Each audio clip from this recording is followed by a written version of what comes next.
we have two very special guests. I have Pablo Hidalgo here with me, and I have Leland Chee. Oh, you have a fan? Oh, you look at that. Fans out there. Thanks, Mom. Thanks. Now, for those that don't know, your mother had a very manly voice. You know. For those that don't know, can you guys explain what your roles are at Lucasfilm and Star Wars? I'll go first, because my role is sort of written into my job title, which is Manager of the Holocron. Manager of the Holocron. Manager is that of the your Holocron. actual title? That is my actual title. That's on a title. business card somewhere? Business cards, If we had business cards, I think it would be on it, yes. Your email signature? Not quite, but... oh yeah, you know what? Actually, I do. Good. Manager of the Holocron. Awesome. Yeah. And so what the does that Holocron, mean? for those who haven't heard of the Holocron, it's a database that we use to keep track of all our lore that we create for Star Wars, whether it be for the films, the TV, or games, or publishing. So with this massive database, which I've been pretty much administrating for the past 15 years, we've tracked every character, creature, planet that's ever been created. So it's like Wikipedia, but you have all of the inside information. Exactly. Which is why it will never become public, because we've got stuff that is maybe coming out next year or the year after that. So you know everything. We know everything. We know everything. Yes. Okay. With episode 7, you know all the characters, all their names, all their relationships. You know. Maybe. That's really exciting. How long is this interview? And what's your role? It's very similar. I'm a creative executive now in the Lucasfilm Story Group, and I help with all sorts of story development and ensuring that it makes sense from a universe point of view and from a storytelling point of view, that that's the right story to be told and the way to tell it, basically.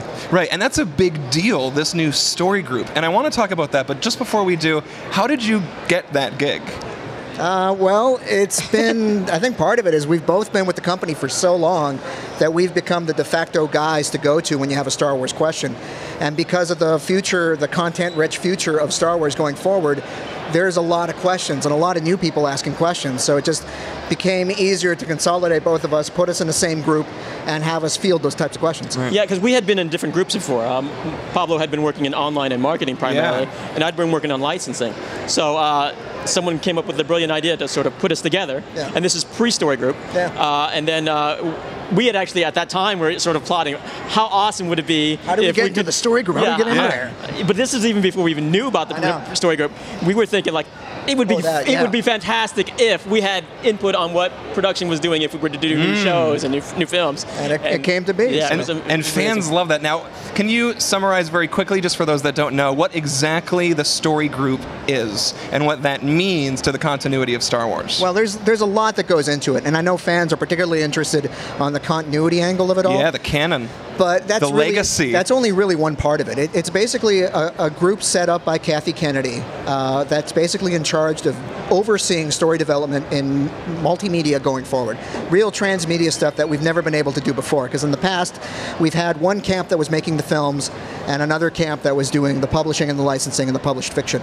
So now by putting them together, we're able to be a lot more coherent, a lot more cohesive, and a lot more connected in our stories going forward. Right. So the continuity, it was a bit controversial, but it got rebooted, kind of wiped clean, which I think is a good thing. And now moving forward, fingers crossed, everything is just kind of smooth from here on out. It should all line up across. That's definitely the goal. Yeah. And that's what we aspire to. Yeah, I think like ultimately no one could have predicted in the past that we'd be standing here talking about episode 7 and having no idea what that storyline was going to be. So it's a bit of a trade-off. Like, we definitely love the books that came before, but given the choice of creating a new story on the film where you don't know what's going to happen, it's all brand new, you can totally understand the reason, just hearing the reaction from the trailer, because nobody saw what was coming at the end. When it came, people shrieked. And I mean, it's interesting because it puts everybody on the same playing field, because there's no one that has an advantage about having prior knowledge about... Well, you guys have the prior knowledge. I mean, you know now. But yeah, it would have been really difficult to make episode 7, 8, 9 trying to fit it into the continuity of all of the books and Mara Jade and the new Jedi Order. There wouldn't be any surprise. And that's a big part of Star Wars. A huge part of the original trilogy, and even the prequels, was just not knowing what comes next. Yeah. Even with the prequels, you knew where certain characters were supposed to end up, but you didn't know the how. And now we're back in the space where it's a lot like the original trilogy, where you just don't know where the story's going to go. Yeah. And that's pretty powerful. That's exciting. I never expected that to happen. Now, I remember knowing episode 4, 5, 6, when 1, 2, and 3 were being made, I followed the spoilers very, very, very closely, because you have an idea of where all the characters are going to end up. But I've decided, like with episode 7, I don't want to know any of the spoilers. I want to see maybe a couple teasers or trailers and then check out. And then just go into the movie not knowing what happens. A perfect example, the two most popular characters to come out of Clone Wars were Ahsoka and Rex. Right. Why is that? Because we didn't know who they were. Yeah, and you didn't know what was going to happen to them. Yeah. And now we got a whole movie where everyone's like that. Everyone's a mystery to be discovered. So. Right. Sorry, the Star Wars Rebels, the entire show is being able to be carried off of entirely new characters, whereas when you jump into Clone Wars, you have a relationship with Anakin and Obi-Wan and a lot of the Jedi.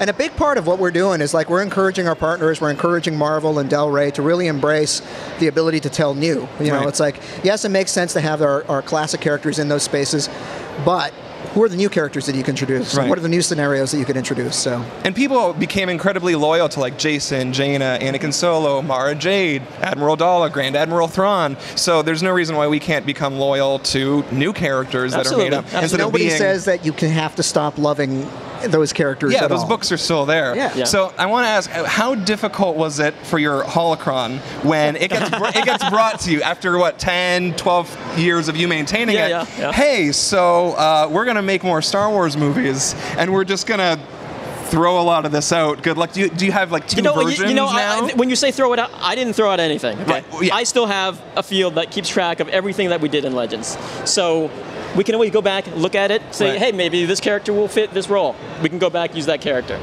But when we start with the new stuff, it's just sort of refreshing, because having a clean slate, you have so much less baggage to sort of carry over. It's really weird. I was reading the new Star Wars comics, and in the Darth Vader comic, Tag, who was in Star Wars Episode 4, he was one of the Imperials.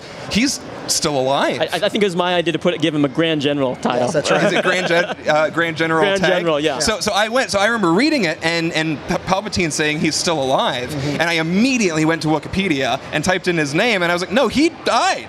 That character is not alive, and now he's alive. He's back. So we can, like, somewhat bring characters back from the theoretical dead. Well, we never saw Tag die on screen, and one of the things that became apparent in that comic is they needed a certain Imperial to fill that space. Right. So we looked closely to see, of the top-ranking Imperials that we see on the Death Star, do we see them all through the end?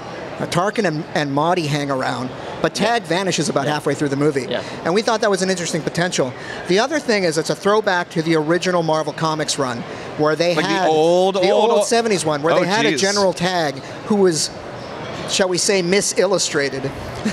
They had a General Tag who was supposed to be the guy on the Death Star that was still being a pain to Vader. And we thought, well, let's harken back to that little as a nod for longtime readers. I have one last question before we go. What piece of multimedia, whether it's comics, TV, whatever, video games, what are you most excited about that's coming out before Episode 7? Well, I mean, Battlefront, you'll find out all about Battlefront. Battlefront is pretty amazing. There's news happening here this weekend, right? There is. Big news. And the other thing, too, is Star Wars Rebels Season 2 is going to be huge at this show, so don't miss out on that, too. Okay, cool.